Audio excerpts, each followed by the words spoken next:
Purchase ചെയ്യൂ, നേടൂ പണിക്കൂലിയിൽ 50% ഡിസ്കൗണ്ട്. കൂടാതെ ഓരോ മണിക്കൂറിലും നറുക്കെടുപ്പിലൂടെ ഒരു ഭാഗ്യശാലിക്ക് ഉറപ്പായ സമ്മാനം. ഏപ്രിൽ 22 മുതൽ മെയ് 31 വരെ പർച്ചേസ് ചെയ്യുന്ന എല്ലാ വിവാഹ പാർട്ടികൾക്കും honeymoon package. Osmiya golden diamond, Pandikkad road, Manjeri. മലപ്പുറത്ത് നിന്ന് ഇ.ടി. മുഹമ്മദ് ബഷീർ പാർലമെന്റിലേക്ക് കോണിക്കയറുമ്പോൾ ചരിത്ര ഭൂരിപക്ഷത്തിൽ മഞ്ചേരി മണ്ഡലത്തിന്റെ പങ്ക് ചെറുതല്ല. റെക്കോർഡ് ഭൂരിപക്ഷമാണ് ഇത്തവണ ഇ.ടിക്ക് നേടാനായത്. 3,118,000 വോട്ടിന് വിജയിച്ച ഇ.ടിക്ക് 42,320 വോട്ടിന്റെ വ്യക്തമായ ഭൂരിപക്ഷമാണ് മഞ്ചേരി മണ്ഡലത്തിൽ നിന്നും ലഭിച്ചത്. 1,56,957 വോട്ടർമാരാണ് മണ്ഡലത്തിൽ ജനാധിപത്യ പോരാട്ടത്തിൽ അവകാശം വിനിയോഗിച്ചത്. ഇതിൽ പകുതിയോളം വോട്ടുകൾ ഇ.ടിക്ക് പെട്ടിയിലാക്കാനായി. 92,346 വോട്ടുകൾ ഇ.ടിക്ക് ലഭിച്ചു. 2019 ലോക്സഭാ തെരഞ്ഞെടുപ്പിനെ അപേക്ഷിച്ച് മണ്ഡലത്തിൽ നിന്ന് ഭൂരിപക്ഷത്തിന്റെ പട്ടികയിലേക്ക് 6,692 വോട്ടുകൾ കൂടുതലായി ചേർക്കാനായി. ഇടതുപക്ഷ സ്ഥാനാർത്ഥി വി വസീഫിന് 50,026 വോട്ടുകളാണ് ലഭിച്ചത്. എൻ.ഡി.എ സ്ഥാനാർത്ഥി ഡോക്ടർ അബ്ദുൾ സലാമിന് 12,823 വോട്ടുകൾ കൊണ്ട് തൃപ്തിപ്പെടേണ്ടി വന്നു. വലിയ മുന്നേറ്റമാണ് മണ്ഡലത്തിലുണ്ടാക്കാൻ സാധിച്ചതെന്ന് മണ്ഡലം യു.ഡി.എഫ് ചെയർമാൻ പറമ്പൻ റഷീദ് പറഞ്ഞു. മഞ്ചേരി അസംബ്ലി നിയോജകമണ്ഡലത്തിലെ യു.ഡി.എഫിന്റെ ചെയർമാൻ എന്ന രീതിയിൽ ഇന്ന് വരെ കുഞ്ഞാലിക്കുട്ടി സാഹിബിന്റെയും സമദാനി സാഹിബിന്റെയും ഒക്കെ തെരഞ്ഞെടുപ്പിൽ യു.ഡി.എഫിന്റെ നിയോജകമണ്ഡലം ചെയർമാനായിരുന്നു. അതിനു മുമ്പ് വർഷങ്ങളായി സേട്ടു സാഹിബിൻ്റെ ഇലക്ഷൻ കാലഘട്ടം തൊട്ട് കെ.എസ്.യുവിൻ്റെ ജില്ലാ സെക്രട്ടറി കാലം തൊട്ട് ഈ തെരഞ്ഞെടുപ്പ് പ്രവർത്തനങ്ങളിൽ വളരെ സജീവമായി ഇടപെടുന്നൊരു വ്യക്തി എന്ന രീതിയിൽ ഇതുവരെ കാണാത്ത അത്രയും വലിയ, കാരണം മഞ്ചേരി അസംബ്ലി മണ്ഡലം ഡിലിമിറ്റേഷൻ കഴിഞ്ഞതിന് ശേഷം ഇത്രയും വലിയൊരു ഭൂരിപക്ഷം ഒരിക്കലും ലഭിച്ചിട്ടില്ല. ഇവിടെ CPM-ൻ്റെ കണക്കുകൂട്ടൽ, CPM-ൻ്റെ എന്ന് പറയാൻ പറ്റില്ല, പിണറായിയുടെ പാർശ്വവർത്തികളുടെയും കണക്കുകൂട്ടൽ അവർക്ക് വലിയ മാറ്റമുണ്ടാക്കാൻ കഴിയും. കാരണം സമസ്ത കൂടെയുണ്ട്, AP കൂടെയുണ്ട് എന്നൊക്കെ പറഞ്ഞു.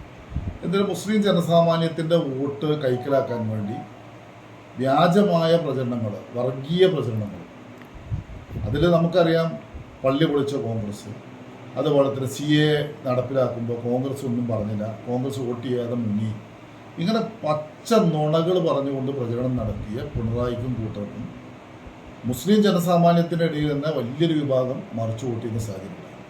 അത് മാത്രമല്ല CPM-ൻ്റെ കമ്മ്യൂണിസ്റ്റ് പാർട്ടിക്കാരായുള്ള അണികളിൽ വലിയൊരു വിഭാഗം മറിച്ച് കോണിയിൽ വോട്ട് ചെയ്യുന്ന സാഹചര്യം ഈ തെരഞ്ഞെടുപ്പിലുണ്ടായ പോലെ ഇതിനു മുമ്പ് എങ്ങും ഉണ്ടായിട്ടില്ല. അത് 42,000 വോട്ടിൻ്റെ 42,000 വോട്ടിൻ്റെ ഭൂരിപക്ഷം കിട്ടിയത് മഞ്ചേരി അസംബ്ലി കോൺസ്റ്റിറ്റ്യുവൻസിയിൽ. ആ കഴിഞ്ഞ വർഷത്തെ രാഹുൽ തരംഗത്തിൽ പോലും ഞങ്ങൾക്കൊരു 30,000-32,000 വോട്ടാണ് ഞങ്ങൾക്ക് കുഞ്ഞാലി സാഹിബിന് വേണ്ടി നേടിക്കൊടുക്കാൻ സാധിച്ചത്. ഇത്തവണ അത്തരം തരംഗങ്ങളൊന്നും ഇല്ല. പക്ഷേ പിണറായി വിജയൻ എന്ന് പറയുന്ന കേരളത്തിൻ്റെ മുഖ്യമന്ത്രിക്കും അദ്ദേഹത്തിൻ്റെ തിരുട്ട് കുടുംബത്തിനും എതിരെയുള്ള ഒരു ആഞ്ഞടിക്കലാണ് ഈ തെരഞ്ഞെടുപ്പിലെ വിജയത്തിന് നിതാന്തമായത്. അതിൽ കമ്മ്യൂണിസ്റ്റ് പാർട്ടിക്കാരുടെ വലിയൊരു വിഭാഗം, പ്രത്യേകിച്ച് ഈ മുസ്ലിം പ്രീണനം കാണിക്കാൻ വേണ്ടി കാട്ടിക്കൂട്ടിയ പേക്കൂത്തുകളുകൊണ്ട് ഹിന്ദു മതവിശ്വാസികൾ അല്ലെങ്കിൽ ഹിന്ദു നാമധാരികളായിട്ടുള്ള കമ്മ്യൂണിസ്റ്റുകാരടക്കം മറിച്ചു വോട്ട് ചെയ്യുന്ന സാഹചര്യം ഈ തെരഞ്ഞെടുപ്പിൽ. ബഷീറിന് പാർലമെന്റിലേക്ക് കോണി കയറാൻ മഞ്ചേരി മണ്ഡലം അരയും തലയും മുറുക്കി രംഗത്തിറങ്ങിയതിന്റെ തെളിവാണ് ഭൂരിപക്ഷത്തിന്റെ കണക്കുകൾ വ്യക്തമാക്കുന്നത്. മണ്ഡലത്തിലെ 178 ബൂത്തുകളിൽ ചുരുക്കം ചില ബൂത്തുകളിൽ മാത്രമാണ് വസീഫിന് ഭൂരിപക്ഷം ലഭിച്ചത്. മറ്റു ബൂത്തുകളിലെല്ലാം വ്യക്തമായ ഭൂരിപക്ഷം നൽകിയാണ് മണ്ഡലം യു.ഡി.എഫിന്റെ കോട്ടയാണെന്ന് ഉറപ്പിച്ചത്. നേതാക്കളും പ്രവർത്തകരും സമർപ്പണ മനസ്സോടെ കർമ്മരംഗത്തിറങ്ങിയതിന്റെ തെളിവാണ് റെക്കോർഡ് ഭൂരിപക്ഷമെന്ന് UDF convener PH Shameem master പറഞ്ഞു. പുതിയ മഞ്ചേരി മണ്ഡലം നിലവിൽ വന്നതിന് ശേഷം ഇത്രയും വലിയ ഒരു മാർജിന് ഇതിനു മുമ്പ് ആരും ഇവിടെ ജയിച്ചിട്ടില്ല. 42,300 ചില്ലാം വോട്ടുകൾക്കാണ് പ്രിയപ്പെട്ട ഇ.ടി. മുഹമ്മദ് ബഷീർ സാഹിബ് മഞ്ചേരി നിയോജക മണ്ഡലത്തിൽ ലീഡ് ചെയ്തത്. മഞ്ചേരി നിയോജക മണ്ഡലത്തിലെ മഞ്ചേരി മുനിസിപ്പാലിറ്റി, തൃക്കലങ്ങോട് പഞ്ചായത്ത്, പാണ്ടിക്കാട് പഞ്ചായത്ത്, കിഴാറ്റൂർ പഞ്ചായത്ത്, എടപ്പറ്റ പഞ്ചായത്ത്, എല്ലാ പഞ്ചായത്തുകളിലും വളരെ നല്ല രീതിയിൽ ലീഡ് ചെയ്യാൻ യു.ഡി.എഫിന് സാധിച്ചിട്ടുണ്ട്. ദേശീയ രാഷ്ട്രീയത്തിലെ ഒരു മാറ്റം ആഗ്രഹിച്ച ആളുകളും സംസ്ഥാന സർക്കാരിനെതിരെയുള്ള വിധിയെഴുത്തുമാണ് മൊത്തത്തിൽ കേരളത്തിൽ ഇവിടെ അലയടിച്ച ഒരു ട്രെൻഡ് എന്ന് പറയുന്നത്. അതിനൊപ്പം തന്നെയാണ് മഞ്ചേരി നിയോജക മണ്ഡലത്തിലെ വോട്ടർമാരും നിലകൊണ്ടത് എന്നാണ് ഞങ്ങൾ വിശ്വസിക്കുന്നത്.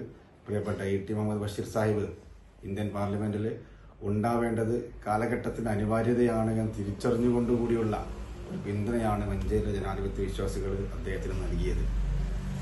സാധാരണക്കാരുടെ പ്രശ്നങ്ങളും ദേശീയ രാഷ്ട്രീയ സാമൂഹിക സാഹചര്യങ്ങളുമൊക്കെ വളരെ കൃത്യമായി വിശദീകരിച്ചുകൊണ്ട് അതിനെതിരെ നിലപാടെടുത്തുകൊണ്ട് ഇ.ടി. മുഹമ്മദ് ബഷീർ സാഹിബ് ജനങ്ങളുടെ ഇടയിലേക്ക് ഇറങ്ങി ചെന്നപ്പോൾ എതിർ സ്ഥാനാർത്ഥി അസഹിഷ്ണുതയും പ്രശ്നങ്ങളും പ്രയാസങ്ങളും ഉണ്ടാക്കുന്ന രീതിയിലേക്കാണ് മുന്നോട്ട് പോയത്. ഇപ്പോൾ നെല്ലിക്കുത്ത് സ്കൂളിൽ ബൂത്തിൽ നടന്ന സംഭവം, ഇലക്ഷൻ നടന്ന സംഭവം എല്ലാവർക്കും അറിയാവുന്ന കാര്യമാണ്. അതിനെതിരെ കൂടിയുള്ള ഒരു വിലയിരുത്തലും പ്രതികരണവുമാണ് മഞ്ചേരിയിലെ വോട്ടർമാരുടെ ഇടയിൽ നിന്ന് ഉണ്ടായത് എന്നുകൂടി ഞങ്ങൾ വിശ്വസിക്കാൻ ഞങ്ങൾ ആഗ്രഹിക്കുകയാണ്. ഏതായാലും മഞ്ചേരി ജനാധിപത്യച്ചേരിയെ വിജയിപ്പിക്കുന്നതിൽ മഞ്ചേരിയിലെ വോട്ടർമാർ നല്ല പങ്ക് വഹിച്ചു. എല്ലാവരെയും അഭിവാദ്യം ചെയ്യുകയാണ്. UDFന്റെ നേതാക്കന്മാരും UDF സഹപ്രവർത്തകരും വളരെ സമർപ്പണ ബുദ്ധിയോടുകൂടി ആത്മാർത്ഥതയോടുകൂടി അധ്വാനിച്ചു. അതിൻ്റെ കൂടി റിസൾട്ടാണ് മഞ്ചേരി നിയോജക മണ്ഡലത്തിൽ ലഭിച്ചത്. നിയോജക മണ്ഡലം UDFന്റെ കൺവീനർ എന്ന നിലയിൽ എല്ലാവരെയും നന്ദി അറിയിക്കാൻ കൂടി അവസരം വിനിയോഗിക്കുകയാണ്. തുടർന്നും നിങ്ങളുടെയൊക്കെ സഹകരണം പ്രതീക്ഷിക്കുന്നു. കളിക്കളത്തിലെ പരിക്കുകളെ ഇനി പേടിക്കേണ്ട. എല്ലാവിധ സ്പോർട്സ് ഇഞ്ചുറികൾക്കുമുള്ള സമഗ്ര പരിഹാരം ഇവിടെയുണ്ട്. ABC orthopaedic hospital, near Kairali theatre, Calicut road, Manjeri.